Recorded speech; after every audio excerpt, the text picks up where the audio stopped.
Halo teman-teman, selamat siang. Bertemu lagi dalam perkuliahan kita di pertemuan kita yang keempat di masalah nilai awal dan syarat batas. Kalau pada pertemuan kemarin kita membahas tentang persamaan dari pertumbuhan eksponensial, maka pada hari ini kita akan melanjutkan. Eksponensial itu akan kita bawa ke persamaan dari pertumbuhan logistik.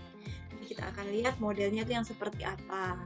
Nah, sebelumnya saya minta maaf jika nanti ke depannya mungkin ada suara-suara kegaduhan atau ribut karena saya merekamnya ini siang hari sehingga memang tidak menutup kemungkinan kalau ada suara lain yang ikut masuk ke dalam rekaman kita.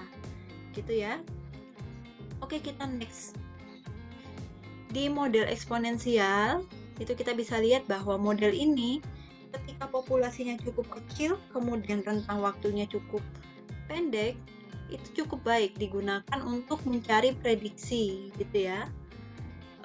Tapi ketika populasinya mulai membesar, kemudian rentang waktunya juga memanjang, itu kita lihat kemarin selisihnya agak tinggi ya dengan hasil yang sebenarnya. Hasil prediksinya menggunakan persamaan eksponensial. Nah, selain itu, model pertumbuhan eksponensial ini ternyata juga memprediksikan ukuran populasi yang terus membesar, membesarnya tanpa batas, seiring dengan pertambahan waktu.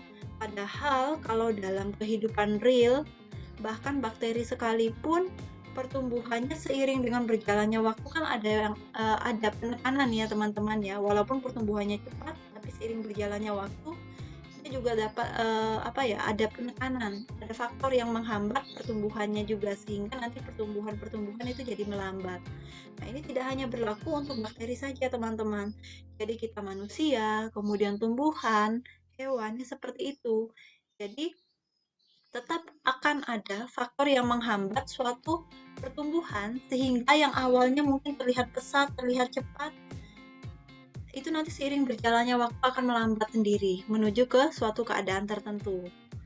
Nah, jika kita menginginkan model yang lebih akurat pada rentang waktu yang lebih besar, kita perlu mempertimbangkan faktor-faktor ini bahwa ada sesuatu atau lain hal yang menyebabkan pertumbuhan itu tertekan gitu. Nah, kalau di sini yang paling signifikan yang bisa kita lihat adalah ketersediaan tempat dan sumber makanan yang terbatas. Jadi kalau ketersediaan tempat nih, misalnya teman-teman punya ternak lele, kolam lelenya itu cukup untuk menampung 500 lele dewasa. Nah, kemudian teman-teman memasukkan 20 ekor lele ke dalam kolam tersebut, pasti lelenya akan berkembang biak. Tapi ketika teman-teman memasukkan 100 lele ke dalam kolam tersebut, pasti mereka kan akan sikut-sikutan, senggol-senggolan ya, supaya mereka dapat tempat. Karena kan penuh sesak jadinya, tempat yang kapasitasnya 50 diisi dengan 100 ekor begitu, sehingga nanti pasti ada yang mati sampai mendekati jumlah 50 ekor itu. Nah, itu ya nanti untuk bayangannya seperti itu. Nah, kalau untuk keterbatasan makanan, saya rasa teman-teman juga sudah mengerti ya. Ketika jumlah makanan melimpah, otomatis nanti populasi juga akan ikut membesar. Tapi ketika makanannya kurang, pasti akan terjadi seleksi alam. Begitu ya.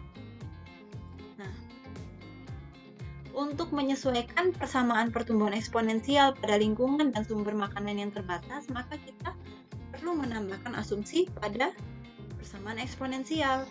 Jika tadi kemarin asumsi pada persamaan eksponensial itu adalah yang nomor 1 ini, jika populasi kecil, tingkat pertumbuhan populasi proporsional terhadap ukurannya.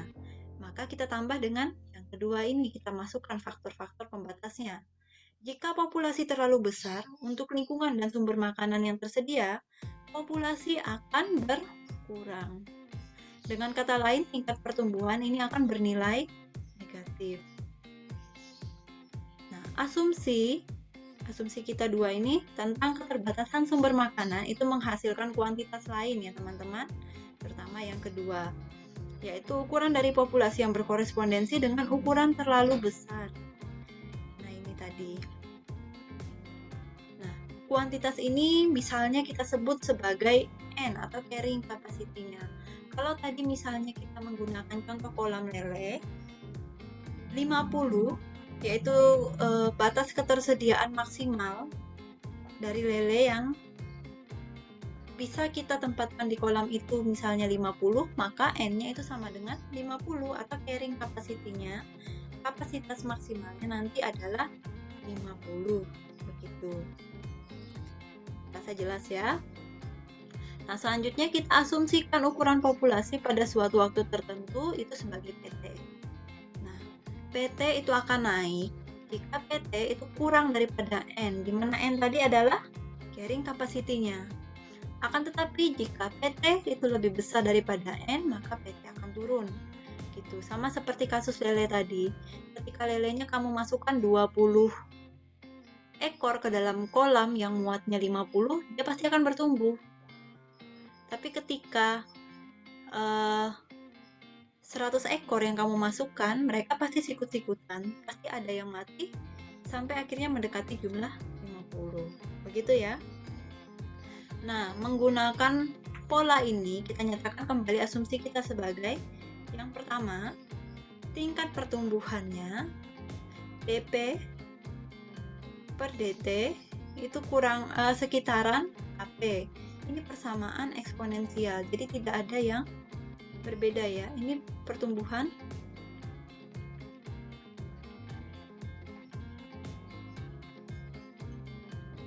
eksponensial.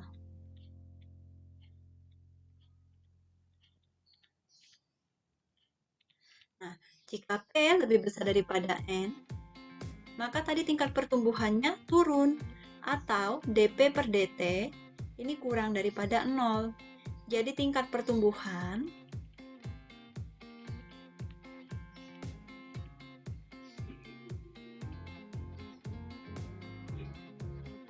ini nanti adalah turunan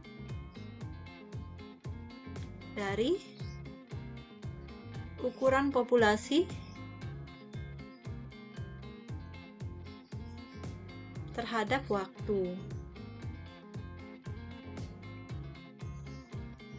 atau dP per dt. Jadi nanti kalau kita membahas tingkat pertumbuhan, kita pasti membahas turunan dari ukuran populasinya terhadap waktu. dt itu adalah ukuran populasinya. Nah, selanjutnya kan kita ingin membuat model yang sederhana nih ya, sehingga kita tidak perlu membuat dari dasar, dari bawah. Maka kita memodifikasi persamaan yang sudah ada, yaitu persamaan eksponensial, dan ini kita modifikasi sedikit aja, itu maunya kita ya. Nah, kita ambil bentuk dP per dt itu sama dengan Kp. Awalnya Kp gini aja.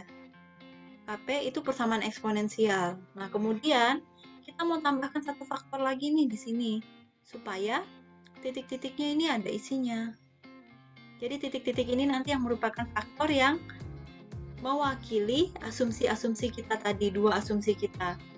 Nah, faktornya ini harus dekat ke 1 jika P-nya kecil. Tapi jika P itu lebih besar daripada N, kita ingin agar dia bernilai negatif. Gitu ya. Kenapa dekatnya ke 1? Karena nanti ketika dia dekat ke 1 artinya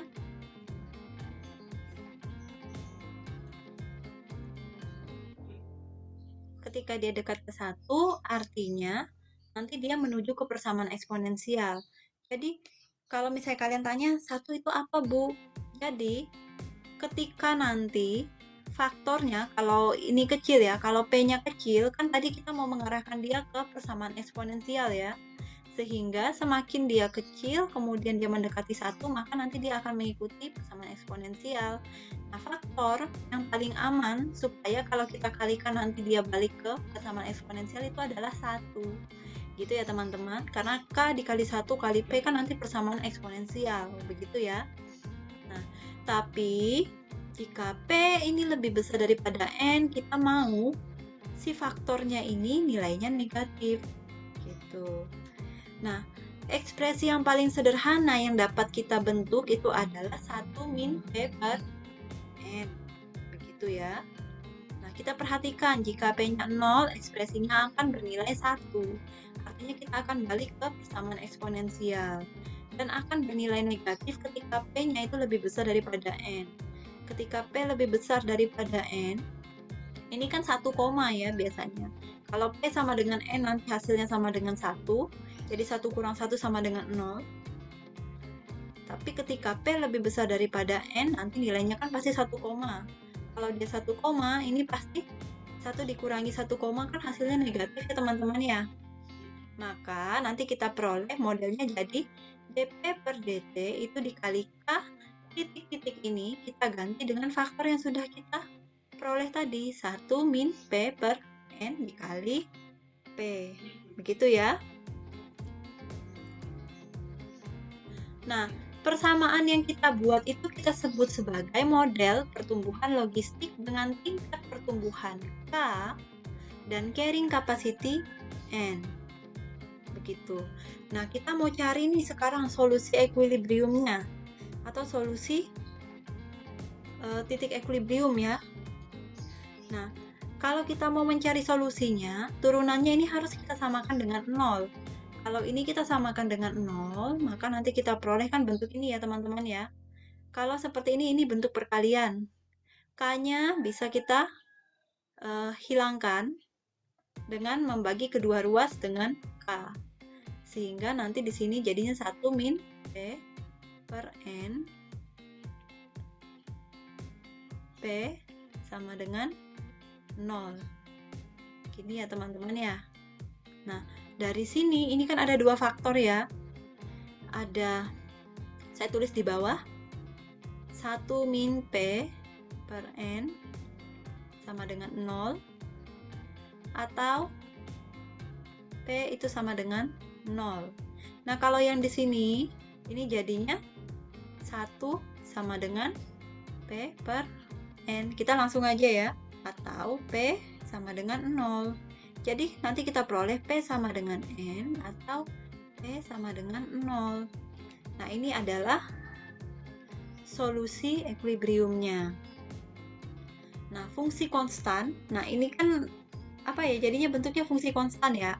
N carrying capacity itu sifatnya konstan, teman-teman.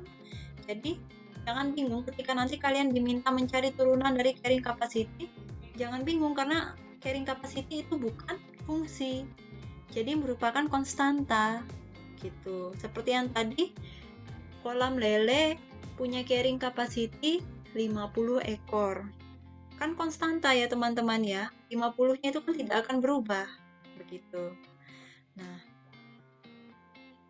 fungsi konstan PT sama dengan 0 dan PT sama dengan N itu merupakan solusi dari persamaan diferensial. Nah, ini adalah solusi equilibrium seperti yang saya sampaikan. Tapi kemudian kan tidak cukup hanya dengan solusi equilibrium ya teman-teman ya. Untuk mencari model dari solusi yang solusi umumnya, kita bisa menggunakan solusi equilibrium. Begitu. Nah, untuk solusi equilibrium sendiri kita akan bahas pada bagian berikutnya. Nah, sampai di sini semoga kalian bisa memahami penjelasan saya tentang asal-usul dari model pertumbuhan logistik. Kemudian terkait dengan solusi-solusi equilibriumnya ini. Kemudian ya latar belakangnya tadi. Begitu ya. Kita bertemu lagi di bagian berikutnya. Terima kasih, selamat belajar.